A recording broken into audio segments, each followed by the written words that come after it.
Long video নিয়ে নতুন update.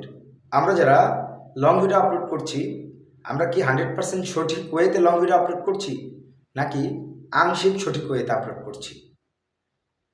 প্রায় 70% মানুষ আমরা সঠিক ওয়েতে লং ভিডিও আপলোড করছি না।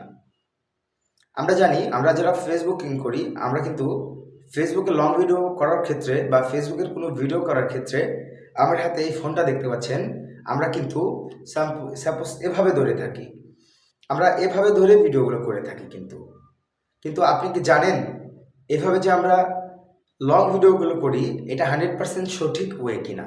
এ বিষয় নিয়ে কথা বলছি। ফেসবুকে লং ভিডিও আপলোড করার 100% সঠিক ওয়েটা একটু মনোযোগ সহকারে শুনুন। আমার হাতে দেখতে পাচ্ছেন একটি ফোন। যদিও আমার কাছে স্মার্টফোন নেই, তবে আপনি ধরে নিতে পারেন এটা একটি স্মার্টফোন। তো প্রথমে ফোনটা আপনি এভাবে ধরবেন। এই দেখুন, আপনার ফোনটা যদি এভাবে থাকে, তো ফোনটা আপনি এইভাবে ধরুন। এইভাবে ধরে আপনি সামনে আনুন। সামনে এনে একটা জিনিস লক্ষ্য রাখবেন, ভিডিওটার ফ্রেম যেন ঠিক থাকে। ফ্রেম কেমন? আপনার ডান সাইডে কতটা জায়গা আছে, আপনার বাঁ সাইডে কতটা জায়গা আছে, দুপাশে কতটা জায়গা আছে, উপরে কতটা জায়গা আছে, নিচে কতটা জায়গা আছে, দেখবেন চার সাইডে সমান আছে কিনা। তো এটা দেখার পর পরবর্তীতে জিনিসটা পিছন সাইডে আমি যেটাকে দেখাতে চাচ্ছি ওইটা প্রপার দেখা যাচ্ছে কিনা। তো এভাবে কাজ লং ভিডিও করার নিয়ম। এবং সর্বশেষ যে জিনিসটা, সেটা হচ্ছে লং ভিডিও আমরা কতক্ষণ করব। অনেকেই কমন একটি প্রশ্ন, বা আমরা দ্বিধাদ্বন্দ্বের মধ্যে থাকি যে লং ভিডিও কতক্ষণ। তো এই বিষয়টি আপনাদেরকে আমি ক্লিয়ার করছি। লং ভিডিওটা হচ্ছে আপনার 3 মিনিটের উপরে হতে হবে, অর্থাৎ 3 মিনিট 1 সেকেন্ডও হতে হবে, বা 3 মিনিটের উপরে আপনি 1 ঘন্টা, 2 ঘন্টা, 3 ঘন্টা, 4 ঘন্টা, 5 ঘন্টা, বা আপনি যত সময় করতে পারেন, তাতে কিন্তু কোনো সমস্যা নেই। তবে 3 মিনিটের উপরে অবশ্যই ভিডিও হতে হবে। এবং সর্বশেষ যে কাজটি আমাদের করতে হবে, সেটা হচ্ছে এই ভিডিওটা এডিটিং করার সময় একটি কাজ আমাদেরকে করতে হবে। সেই কাজটা কি? যেমন ধরুন, আমরা সচরাচর একটা এরকম ভিডিও করে যদি আপলোড করি, তাহলে কিন্তু 2 সাইডে বা উপরে কালো হয়ে যায়। তো এটা দেখতে খুবই খারাপ, অকার্ড লাগে। তো এই কালো হবে না। তো এই টেকনিকটা আপনাদেরকে শিখিয়ে দিচ্ছি। আপনি ধরুন ক্যাপকাট দিয়ে ভিডিও এডিটিং করলেন, বা ইনশট দিয়ে করলেন, বা বিভিন্ন অ্যাপ থেকে করলেন, তাতে কোনো সমস্যা নেই। সেক্ষেত্রে একটা জিনিস ফলো করে আপনি এডিট করবেন, সেটা হচ্ছে এডিটিং করার সময় দেখবেন ওখানে অনেকগুলো অপশন থাকে।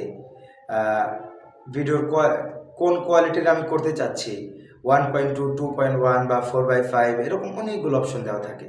তো ওখান থেকে আপনি একটা অপশন চুজ করবেন, সেটা হচ্ছে ফিট নামে একটা অপশন থাকবে, দেখবেন ফিট লেখা থাকবে, ফ্রি ফিট, উপরে FIT ফিট। তো ওই ফিট অপশনটা আপনি ক্লিক করবেন।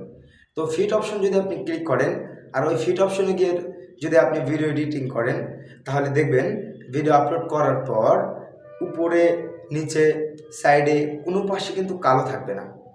তো যখন আমাদের ভিডিওটা এডিটিং হয়ে যাবে এবং সর্বশেষ আপলোড দেওয়ার সময় যে ভুলটা আমরা করে থাকি, আপলোড কিন্তু আমরা রিলস যেভাবে আপলোড করি, লং ভিডিও ঠিক সেভাবে আপলোড করি। আসলে বিষয়টি এরকম হবে না। রিলস আপলোড করার সময় আপনি ফ্রেমটা নির্ধারণ করে আপলোড করতে পারবেন, কিন্তু লং ভিডিও আপলোড করার সময় আপনি ফ্রেমটা নির্ধারণ করবেন না। আপনি সরাসরি আপলোডের জায়গা থেকে আপনার ভিডিওটা সিলেক্ট করবেন। সিলেক্ট করার পর আপনি সুন্দর মতো টাইটেলটা লিখবেন। সুন্দর মতো টাইটেলটা লেখার পর আপনি অন ক্লিকে ভিডিওটা আপলোড করে দেবেন। আপনি ওই ভিডিওটা দেখতে যাবেন না আপনার চোখ খোলা আছে কিনা, বা মুখ ভালো পজিশনে আছে কিনা, বা হাত ভালো পজিশনে আছে কিনা, এইটা দেখার কোনো প্রয়োজন নেই। জাস্ট ভিডিওটা যেভাবে আছে আপনি ওইভাবে আপলোড করুন। তো এইভাবে যদি আপনারা লং ভিডিও করেন, ইনশাল্লাহ খুব দ্রুতই ফেসবুক আপনাকে সফলতা দেবে। আর যারা কন্টেন্ট মনিটাইজেশনের জন্য ঘুরছেন বা কাজ করে যাচ্ছেন, তো আপনাদেরকে এই ভিডিওর মাধ্যমে আমি বলে রাখি, সেটা হচ্ছে কন্টেন্ট মনিটাইজেশন পেতে হলে অবশ্যই পিকচার আপলোড করতে হবে নিয়মিত, অবশ্যই টেক্সট মেসেজ আপনাকে আপলোড করতে হবে নিয়মিত, অবশ্যই প্রত্যেক দিন রিলস আপলোড করতে হবে নিয়মিত, এবং তার পাশাপাশি আপনাকে কিন্তু লং ভিডিও আপলোড করতে হবে সপ্তাহে 2টা বা 3টা বা প্রতিদিন। আর যদি প্রতিদিন না পারেন সেক্ষেত্রে সপ্তাহে 2টা করবেন। এবং সর্বশেষ যে জিনিসটা করতে হবে সেটা কিন্তু আপনাকে মাঝে মাঝে লাইভ করতে হবে। তো এভাবে যদি আপনারা কাজ শুরু করে দেন বা কন্টিনিউয়াসলি করতে থাকেন, তাহলে অবশ্যই কন্টেন্ট মনিটাইজেশন খুব শীঘ্রই পাবেন। আশা করছি ভিডিওটি আপনাদের ভালো লাগবে।